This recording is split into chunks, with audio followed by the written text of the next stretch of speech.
Nadie nos entiende como mamá y nadie nos comunica como Antel. Por eso, en este que es el mes de mamá, regálale un Nokia Lumia 625, un Samsung S5 con Vera Móvil LTE desde 630 pesos y con un 50% de descuento durante los primeros 4 meses. Estás a tiempo durante todo el mes. Si no hubo un buen regalo o no hubo regalo para mamá, este es el mes de mamá para Antel. Antel, avanzamos juntos. Y cometí una equivocación que en el idioma a veces puede parecer lo mismo del Instituto de Derechos Humanos que la institución de derechos humanos, y es esto último lo válido y no lo que yo dije. Vamos a incorporar algo, no para que ustedes le contesten, porque está grabado, entonces alguien que está grabado no es para que le contestemos, pero el Sindicato de Trabajadores del INAU no está totalmente de acuerdo con el informe, coincide también con algunas cosas como el hacinamiento. Critican que a los informes le falta la opinión de los funcionarios. José López es el presidente del sindicato del INAU y aquí está su opinión. Ese informe por lo menos no tuvo la visión general de todos los operadores que estamos en el sistema. Básicamente se basa en declaraciones de familiares de los gurises que están detenidos y de los propios chiquilines, lo que evidentemente nosotros creemos que es muy válido, la opinión de esas personas, pero tan válido como pueden ser la de los operadores que estamos en el sistema, sobre todo nuestros compañeros que trabajan allí, que nunca se los convocó directamente a hablar de esto, sino que en alguna de las visitas se hicieron consultas, pero nunca de una manera ordenada como para elaborar una investigación de esta característica. Pero si hay una violación de los derechos humanos, nosotros creemos que sí, sigue habiendo en función de cosas que compartimos de este informe, como es el tema del hacinamiento. Si bien nosotros hemos peleado durante muchos años en el sindicato para tener mejores condiciones para los gurises, y no le vamos a dar la derecha a nadie en ese sentido, porque a nosotros tenemos hasta un sumario en 25 años de trabajo, el único sumario que tenemos, personalmente quien habla y el secretario general del sindicato, fue justamente por mostrar en las condiciones que estaban los chiquilines hace 6 años atrás. Entonces, no le vamos a dar la derecha a nadie de pelear por mejores condiciones para los chiquilines. Ahora, también es cierto que se ha venido avanzando mucho, pero todavía estamos lejos de lo óptimo. Sigue habiendo hacinamiento, porque no debemos olvidarnos que hace un poco más de un año se votó una ley que endureció las penas, en la cual nosotros no estuvimos de acuerdo, pero el endurecimiento de esas penas generó que los gurises estén por más tiempo privados de su libertad y genera una situación que evidentemente ha crecido la población a atender, que prácticamente en 3 años se ha duplicado la población a atender.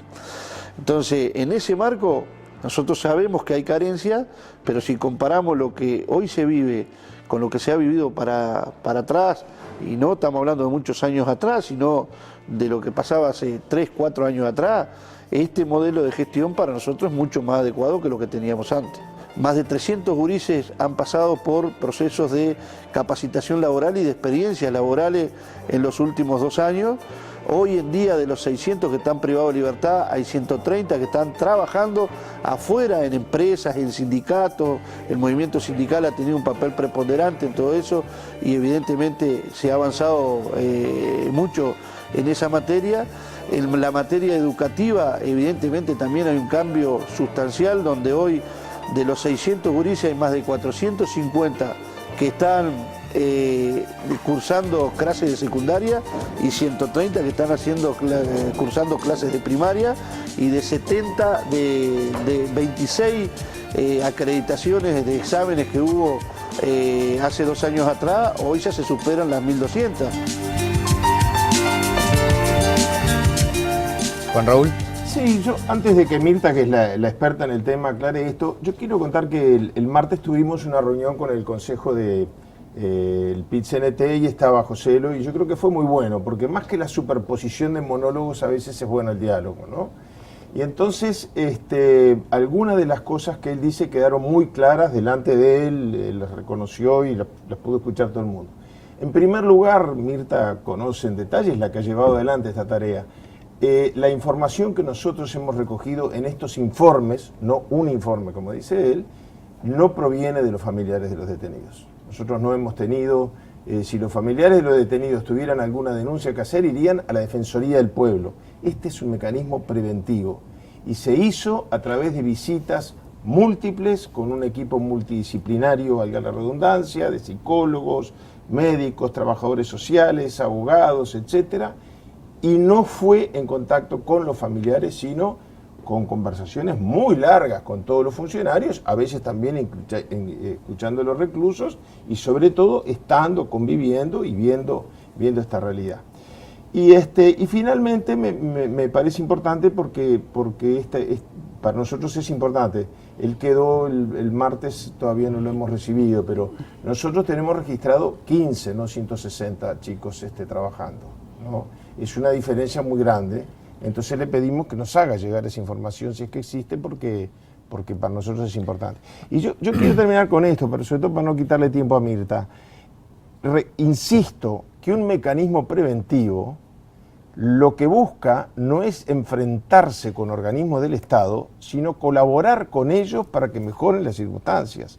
Entonces, en muchos de estos informes, sobre todo cuando se realiza la segunda, la tercera visita al mismo establecimiento, y nosotros vemos que han habido mejoras, no solamente las señalamos, sino que las señalamos con una gran alegría, porque nuestro propósito no es cobrarle cuentas a un organismo del Estado. Esto no es la institución versus el CIRPA. Esto es la institución colaborando, como manda la ley, con el Estado para que mejore la situación. Doctora, ¿cuál es la metodología que utilizó para la realización de cada uno de estos informes? Digo porque recién López decía que no se habló con los funcionarios, Juan Raúl decía que sí, que se han tenido largas conversaciones. Está por escrito, está pautada. Nosotros tampoco inventamos la pólvora, sino que esto viene del protocolo y de todo lo que hemos nosotros hecho cursos con APT, con la Asociación para Prevenir la Tortura, con organizaciones internacionales y con otros mecanismos y reuniones que tuvimos en Buenos Aires de distintos mecanismos. Entonces, se entrevista primero que nada a la dirección, a los funcionarios de dirección, a los coordinadores, se habla con ellos.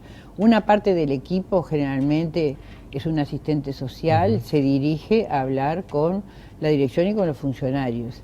Y otros recorremos el establecimiento, nos vamos dividiendo, vamos recorriendo para ver las condiciones edilicias, se releva todo con cámara fotográfica. Para que quede claro, todos los actores vinculados al sistema todos dieron sus opiniones. Todos son consultados, todos dieron sus opiniones, pero incluso vinieron después a darnos opiniones y nosotros tenemos que tener mucho cuidado, no mezclar, como dice Juan Raúl, aunque parezca esquizofrénico lo que es Defensoría del Pueblo con lo que es mecanismo. Sí. Nosotros somos una cuestión preventiva y damos recomendaciones y lo único que queremos es que se nos escuche las recomendaciones y dialogar por esas recomendaciones. Entonces, si vienen mamás a hacer denuncias, van a la Defensoría, no vienen a nosotros.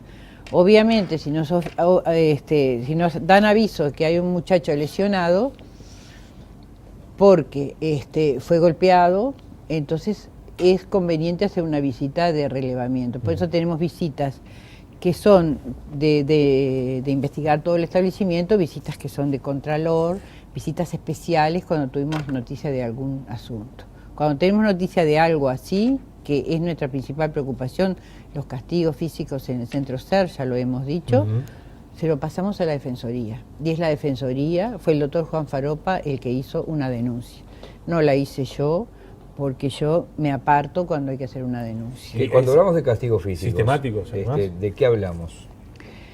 No me parece que sea muy conveniente estar describiendo acá castigos físicos, pero son situaciones que no se refieren a sostener a un muchacho cuando se insubordinó, cuando se trata de palizas o de mojaduras o de ponerlos en el patio engrillados, golpearlos, ese tipo de castigo ya de otro tipo que rayan la tortura.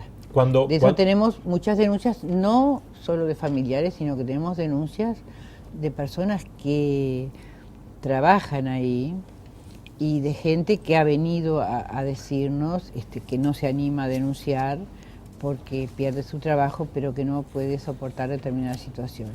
¿Qué ha pasado en los casos que se denunciaron? Cuando Juan Faropa decía, usted denunció casos específicos de eso. Hay un caso que está por lo menos el que presentamos nosotros está en Pando, lo está instruyendo la doctora Isaura Tórtora.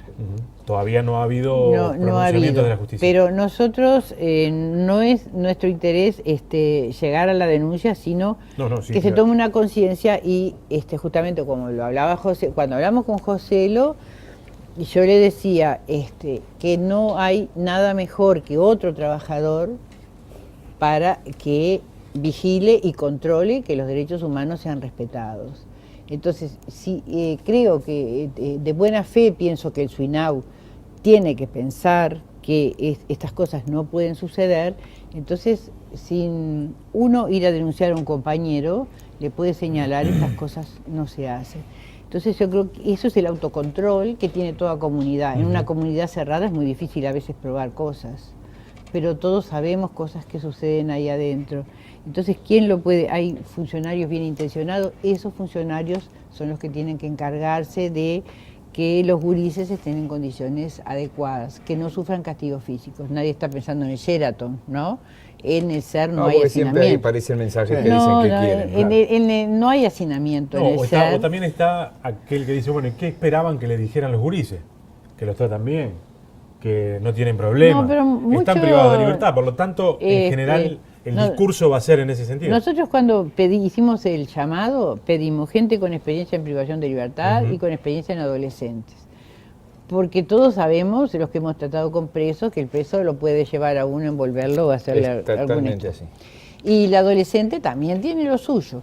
Entonces es cuestión de uno ir desbrozando qué es lo que hay cuando hay un relato consistente de mucha gente a lo largo del tiempo y de los meses que nos cuentan las mismas cosas o que pasan o que no se animan a hablar o que se le contatan alguna lesión, entonces uno tiene la idea ya consolidada de que eso es así. Y el 14 de febrero llevamos un informe reservado al maestro Gago y a la doctora Mónica Rodríguez, diciéndole cuál era nuestra percepción de lo que estaba pasando en el SER, como informe conjunto de 5 visitas y de otras cosas que hemos recibido.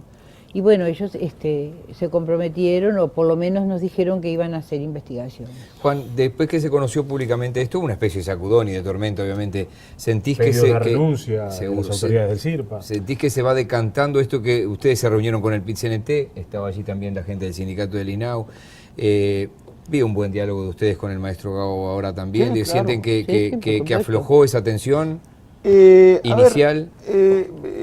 Yo creo que hubo mucho de artificial también en la tensión. Hay un tema que tú, Nogueira, lo planteaste al inicio, y es que hay un proceso de acostumbramiento natural en este tipo de instituciones, porque todo el mundo prefiere que no lo controlen que lo controlen. Eso es una cosa natural y en eso yo creo que en estos 2 años hemos avanzado mucho. Pero sobre todo hubo un estilo de información de la gran prensa que confundió mucho, ¿no? Por ejemplo, el tema de las autoridades. Nosotros no tenemos ni competencia, ni deseo, ni autoridad jurídica, ni moral, ni de ningún tipo, ni política, para sostener quién tiene que ocupar un cargo. Entonces, hemos recibido un respaldo que agradecemos mucho, agradecemos muchísimo, para nosotros es muy importante, de la sociedad civil organizada. Ella sí tiene derecho a opinar de lo que quiera, y entonces han pedido, por ejemplo, la renuncia a Villaverde. Nosotros no somos quienes para pedir la renuncia a Villaverde. Sin embargo, tú ves muchos noticieros y todo, dice, las organizaciones y la institución pide la renuncia a Villaverde. Nosotros no estamos es más, como decía Mirta, cada vez que se preparó un informe de estos, yo estuve en más de una reunión, incluso en la cual estaba Villaverde, y se conversaban las cosas en un clima de respeto y de... Creo que en algún momento hubo una cosa mediática que se fue de las manos. Les agradecemos, les pedimos disculpas porque el tiempo es que haya venido nada más ni nada menos que el presidente y que la doctora Guiance, que ha sido la que ha encabezado todos estos informes, que como ustedes ven no han pasado inadvertidos para nosotros, para la producción, pero bueno, es el tiempo que tenemos. Les agradecemos muchísimo. Muchas gracias a ustedes. Hacemos una pausa y volvemos enseguida.